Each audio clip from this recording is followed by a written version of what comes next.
Hello दोस्तों, good evening. आज का हमारा पॉइंट है फोरम कंसेप्ट। फोरम कंसेप्ट क्या होता है?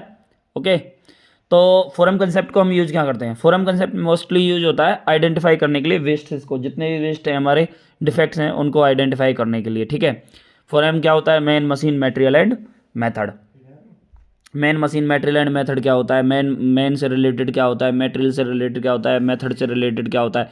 इसी का डायग्राम क्या होता है? फिशबोन डायग्राम क्या होता है? 80-20 रूल्स क्या होता है? 80-20 रूल्स को हम कहाँ यूज करते हैं? इसके थ्रू हम कैसे ही चीज़ों को एलिमिनेट कर सकते हैं और स्टैंडर्डाइज कर सकते हैं। उसके बाद अब हमारा नेक्स्ट पॉइंट है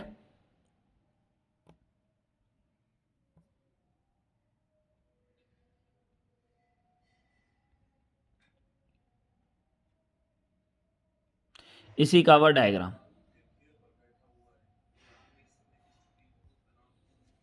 इसी कावा डायग्राम। इसी कावा डायग्राम का यूज कहाँ होता है? इसी कावा डायग्राम को हम क्या कहते हैं? इसी कावा डायग्राम मोस्टली जिसको हम बोलते हैं फिशबोन डायग्राम, वो मछली की तरह का होता है ना, वो होता है इसी कावा डायग्राम। फुटबॉल उसका काम होता है रूट कॉज आइडेंटिफाई करने के लिए। ठीक है, जब हमारा वहाँ से रूट कॉज आइडेंटिफाई हो जाता है तो उस डाटा को हम कलेक्ट करके एक सीट पर डालते हैं। उस सीट के थ्रू फिर हम 80-20 रूल इम्प्लीमेंट करते हैं। 80-20 में क्या होता है? 80-20 रूल ये बोलता है कि जो हमारी 20% प्रॉब्लम होती है ना, 80-20 रूल्स ये बोलता है कि आपकी 20% problem,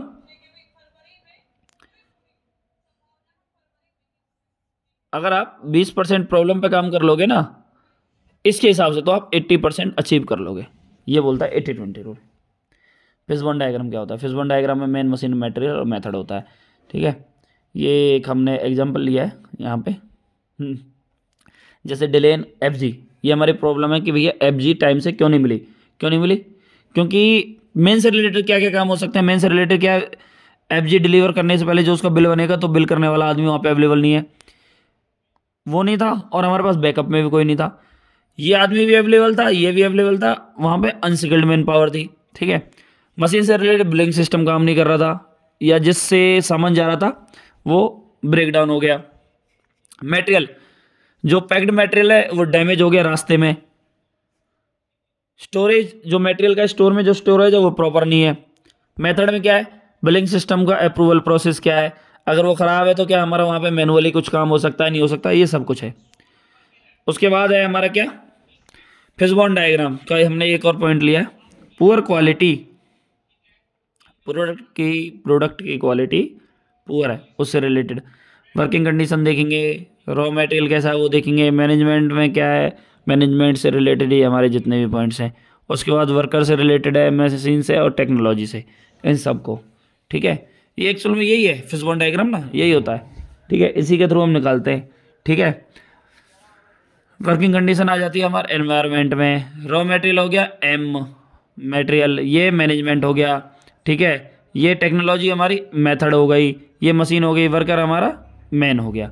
main, machine, material, method, management and environment and working condition. अब आप लोग पढ़ो, इसको देखो जरा। वर्किंग कंडीशन में क्या है? नॉइज तो नहीं है ज़्यादा, एलिमिनेशन नहीं है, ह्यूमिडिटी नहीं है, टेम्परेचर तो नहीं है जहाँ पर ऑपरेटर्स काम कर रहे हैं। मटेरियल से रिलेटेड क्या है? मॉइस्चर कंटेंट तो नहीं है मटेरियल के ऊपर, डिलीवरी टाइम से हुई है नहीं हुई है, शिफ्ट लाइफ कैसी है, सेल्फ लाइफ कैसी है मटेरियल की। ठीक है, उसके बाद मटेरियल की स्ट्रेंथ कैसी है, इम्प्योरिटीज़ क्या क्या है, स्टोरेज कंडीशन क्या है, ह्यूमिडिटी क्या है, टेम्परेचर क्या है, एवरीथिंग। मैनेजमेंट से रिलेटेड क्या है? बेसिक एंड एक्सलरी मटेरियल्स की प्रोसेस क्या है ना, प्रोसेस प्रोवाइडिंग का जो तरीका है वो क्या है ना, प्रोसेस बीच में ब्रेक डाउन तो नहीं हो रखी, क्वालिटी ऑफ द मटेरियल क्या है, ठीक है, मैकेनिकल प्रॉपर्टीज़ क्या है, उसके बाद टूल्स की फैसिलिटी क्या है, जो एक्कोमोडेशन क्या है, इक्विपमेंट्स क्या है, जो मशीन है वो हमारी किस कंडीशन की है। उसके बाद technology, technology means method, method हम कौन कौन से यूज कर रहे हैं, अवेलेबल टूल्स हमारे पास जो अवेलेबल है वो सही है या नहीं है, कौन सा यूज कर रहा है, प्रॉपर टूल यूज कर रहा है, गलत तो नहीं कर रहा, 8 की जगह 10 नंबर की सॉकेट तो यूज नहीं कर रहा। सेकंड है कंप्लायंस टेक्नोलॉजी, जो हमारी मशीन्स लगी हुई हैं जिन पे जो बाहर के सॉफ्टवेयर्स काम करते हैं, जो बाहर के लोग आके उनके सॉफ्टवेयर अपडेट करते हैं, उसमें कहीं कोई प्रॉब्लम नहीं है, हमें जो उसकी ट्रेनिंग दे रखी है वो प्रॉपर ट्रेनिंग है या नहीं है। पार्ट की क्वालिटी क्या है, बाहर से जो हमारे पास पार्ट आ रहा है उसकी क्वालिटी कैसी है। ठीक है, उसके बाद मशीन, मशीन में क्या हो गया, ऑपरेटिंग कंडीशन मशीन की कैसी है, प्रॉपर है या नहीं है, मशीन ऐसा नहीं है ब्रेक डाउन हो रखी है, बीच बीच में ब्रेक डाउन हो जाती है, मशीन का पीएम टाइम पे नहीं हुआ। ठीक है, उसके बाद मशीन में वेयर आउट तो नहीं हुआ, मशीन का टाइप क्या है, ठीक है, अनबैलेंसिंग तो नहीं है। अगर हमारी वो है मशीन, क्या बोलते हैं उसको, बैलेंसिंग मशीन है, बैलेंसिंग मशीन के जो बैलेंसिंग करने वाला जो बेलर होता है वो खुद ही अनबैलेंस तो नहीं है। ऑपरेशन में उसमें मेथड क्या है, स्टेबिलिटी क्या है पार्ट्स की, ठीक है, और हमारा डिफॉर्मेशंस क्या है टूल्स का, कितने टाइम में हमारा टूल ख़राब हो जाता है, कितने जॉब्स एक टूल कितने जॉब्स प्रिपेयर कर सकता है। उसके बाद वर्कर में क्या होगा, वर्कर की क्वालिफिकेशन क्या है, अनपढ़ तो नहीं है, पढ़ा लिखा है, तो पढ़ा लिखा होगा तो उसी हिसाब से वो प्रोडक्ट की क्वालिटी को सीरियस लेगा, उसी हिसाब से वो काम करेगा। उसके बाद हमारी एबिलिटीज, ऑपरेटर की एबिलिटी क्या है, सेल्फ डिटेक्ट कर सकता है, प्रॉब्लम को नहीं कर सकता, मेटेरियल की क्वालिटी पहचान सकता है, नहीं पहचान सकता कि मेटेरियल खराब है, मॉइस्चर तो नहीं लगा हुआ, रस्ट तो नहीं लगा हुआ, ठीक है। उसके बाद उसकी हेल्थ कैसा है, उसका बिहेवियर कैसा है वर्क में, वो क्वालिटी को सीरियस लेता नहीं लेता, तबीयत सही है नहीं, ऐसा नहीं तबीयत खराब हो तो बस ऐसे ही काम करेगा वो, ठीक है जी। इसके बाद हमारा नेक्स्ट पॉइंट है, ये हमने एक और फिशबोन बनाया है, कार चालू नहीं हो रही, मैंने बताया था ना बाइक चालू नहीं हो रही वो, ठीक है, क्या है, कार चालू नहीं हो रही, ठीक है, कार विल नॉट स्टार्ट। तो इसमें क्या होगा, मटेरियल्स क्या है, चाबी तो ना खोगी, गैस खत्म तो ना हो गई, मशीन से रिलेटेड स्टार्टर ब्रेकडाउन तो ना हो गया, बैटरी डेड तो ना होगी, इंजन ओवर हीट तो नहीं हो गया, बैटरी केबल डैमेज तो नहीं हो गई। उसके बाद मेजरमेंट में क्या है, गैस का एज टू क्या बोलते हैं, गैस का जो गेज है वो ख़राब तो नहीं हो गया, जिसकी वजह से हमें पता ही नहीं चल रहा कि गैस है या नहीं है। मेथड में क्या है, नॉट प्रेसिंग, एक्सीलेटर प्रेस कर रहे हैं हम नहीं कर रहे, ठीक है, locked out of the car, car proper lock हुई है नहीं हुई, कई कार होती है ना जो जब तक गेट बंद नहीं होगा जब तक स्टार्ट नहीं होती। उसके बाद पीपल क्या है, जो आदमी कार स्टार्ट कर रहा है क्या उसको गाड़ी स्टार्ट करनी आती है, उसको ट्रेनिंग है, क्या वो प्रॉपर की यूज कर रहा है, क्या गाड़ी का मेंटेनेंस हुआ नहीं हुआ, ठीक है, कहीं गाड़ी चालू करने के जो प्रोसेस है वो भूल तो नहीं गया, गाड़ी कहीं गियर में डाल रखी हो। एनवायरनमेंट से रिलेटेड क्या है, ज़्यादा ठंडी तो नहीं है, कहीं गैस पेट्रोल जो भी है वो भैया जम गया हो, ठंड में ठंड पकड़ जाती है ना कई बार, ये सारा कुछ। इसके बाद हमें क्या करना है, इसका नेक्स्ट स्टेप होता है, जितने भी हमारे प्रोबेबल कॉज है ना सबको लिस्ट आउट कर लो, प्रॉपर तरीके से एक साइड से लिस्ट आउट कर लो और उस पर ब्रेन स्टॉर्मिंग करो 2 से 3 लोग मिलके। फिर क्या होगा, ये सब कुछ करने के बाद access all the reason in descending order, जितने भी हमारे प्रॉब्लम्स आएंगे उनको सबको डिसेंडिंग ऑर्डर्स में लिखो और उनमें मेजर क्या है और माइनर क्या है आइडेंटिफाई करो, जो जो मेजर पॉइंट्स निकलेंगे उसको 80-20 रूल्स के थ्रू एलिमिनेट कर दो।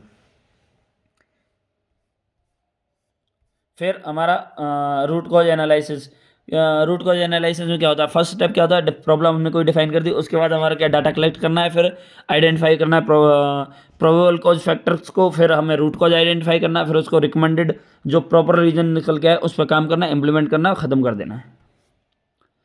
5W1H, 5W1H में 5Ws क्या होता है, why why why and why, इनका कहाँ कहाँ यूज होता है।